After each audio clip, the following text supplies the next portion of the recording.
Hurricanes, wildfires, tornadoes. They usually come with little warning. Are you prepared?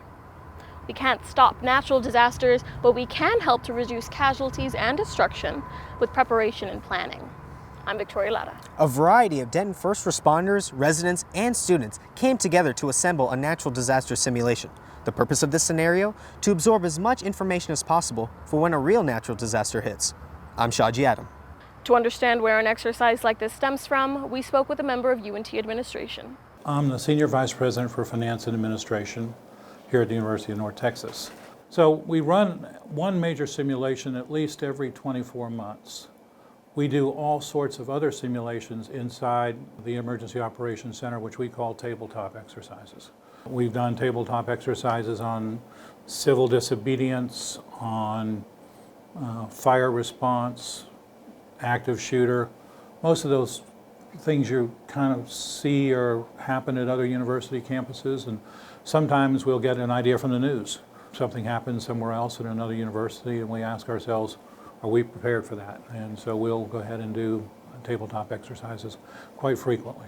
It's important to keep mass response skills freshly trained to assure everyone is prepared when confronted with an actual disaster situation. Operation Thunderstruck was the idea that we would simulate a tornado and to see what sort of damage it might cause on campus and to see how capable we were of responding and how we could identify community assets, our city, police and fire department, cities beyond Denton, federal agencies, state agencies, to help us in our response. So what exactly happened during Operation Thunderstruck? For those details, we spoke with Captain Mark Bergstrom. I'm Captain Mark Bergstrom with the UNT Police Department. I'm the Administrative Division Commander. During the full-scale exercise, I was a controller. There's two different things when we were looking at this full-scale. You were looking at the immediate operational response, the life safety, scene security, being that this was a tornado, transporting victims, stabilizing the location itself. At that point, I think the follow-on coordination is something. There's so many players with the university because you have housing, administration, finance. You have to find places for people to go if they're dislocated from their residence. There's all these things that happen, and I think one thing is working on the coordination, which that's the university takes part in these exercises to see things where we can improve and do those. Operationally on the response, everything went to how we expected. I think that we as a PD, the administration and all these entities can work better to kind of coordinate our response and get more acquainted with each other. So when something happens, we're not just meeting them for the first time. Operation Thunderstruck was created with unscripted and scripted aspects. For example, the scenario was simply that, a scenario, but the response was not. Captain Bergstrom oversaw both aspects of the operation to make sure everything moved according to plan. Here's the captain's description of what happened on May 6th.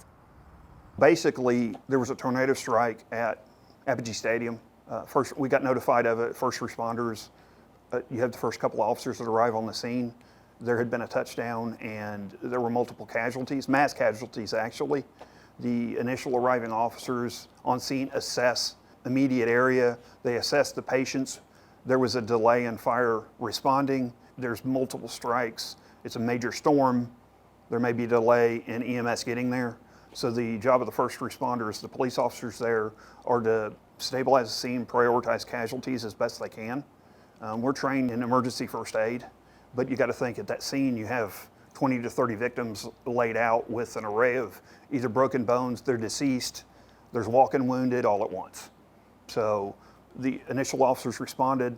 They contacted dispatch for additional resources. As additional resources became available, fire, follow-on police assets, they became deployed.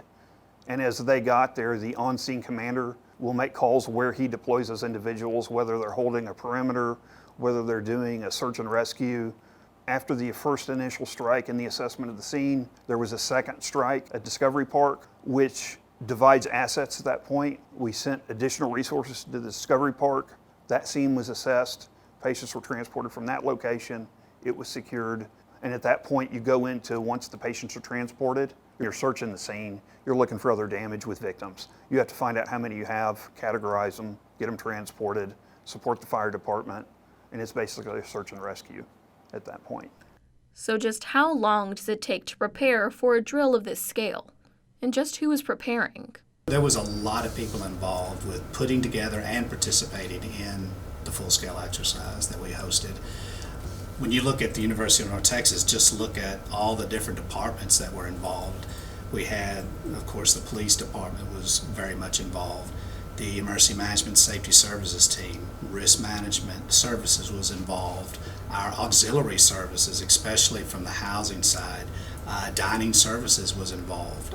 Our facilities, they had a large part, especially in helping us set up the site and making sure everything was ready to go logistically to be able to do the full-scale exercise. So that's just a number of the departments that were involved. And of course, the academic side, they were very helpful, and every year they provide volunteers through our EADP program. You'd mentioned as well that you saw quite a few TWU students that were involved. Of course, we had the City of Denton and their different departments, whether it's the fire department, the police department, their utilities folks. I mean, there's quite a few different players. Denton County, they were great. They brought out what they call Goliath, and that's their mobile command unit. And they actually helped us to run our incident command on site out of their mobile command unit. And then they also helped us coordinate some drone operations that were taking place during the full-scale exercise. Planning was over 6 months, 6 to 8 months, and it starts because it's such a large operation that you're involving hospitals, fire, multiple police agencies, civilian first responders, along with the sworn first responders. So up to 6 to 8 months before it's executed. Although a great part of this scenario was strategically planned out, every plan comes with its challenges. It's hard to manufacture, hard to recreate realism. You do the best you can with what you got, and I think part of that's an internal thing with officers or role-playing when they're there, and it's in their imagination what's happening at that point, what's presented to them. The only problem with making an operation too complex is then you start losing learning points out of it, because then you're overwhelmed with too many things at once. So you pick the major pieces that you need to focus on, whether it's scene stability. Life safety is the big one. Scene stability, crime scene control, all those things go into play. You don't want to overcomplicate it because then you lose it. With so many groups working together toward one goal, each had areas where they were successful, as well as recognized areas that needed improvement. Well, we learned a little bit more about cooperating with the other agencies that need to help us in this circumstance. We got great assistance from the City of Denton Police and Fire Department and from some local fire departments around. And we were able to make better contacts with them, understand their capacities and their capabilities should we need them in the future.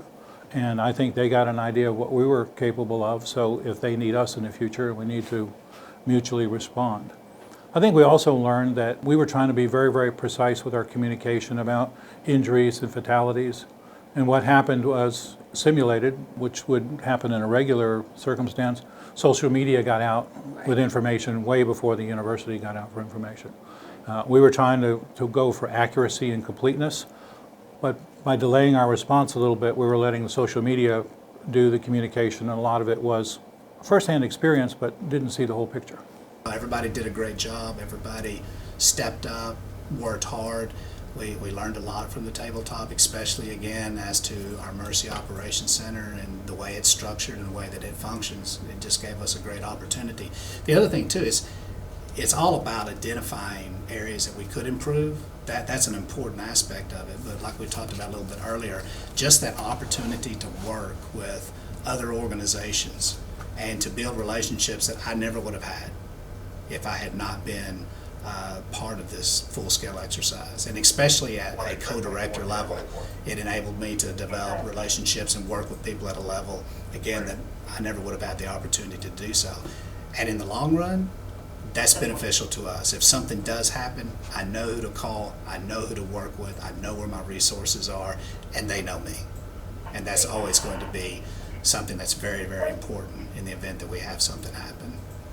Each agency that played a part in the disaster drill is known for their hard work, whether it's with the University of North Texas or UNTPD.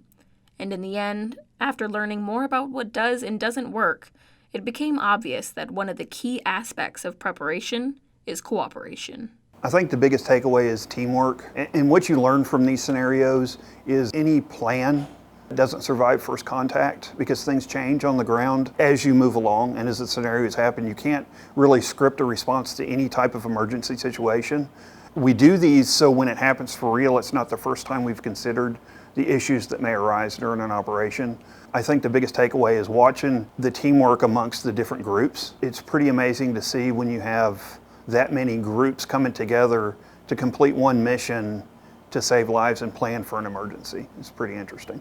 So when disaster comes, because it always does, Denton is ready. Are you?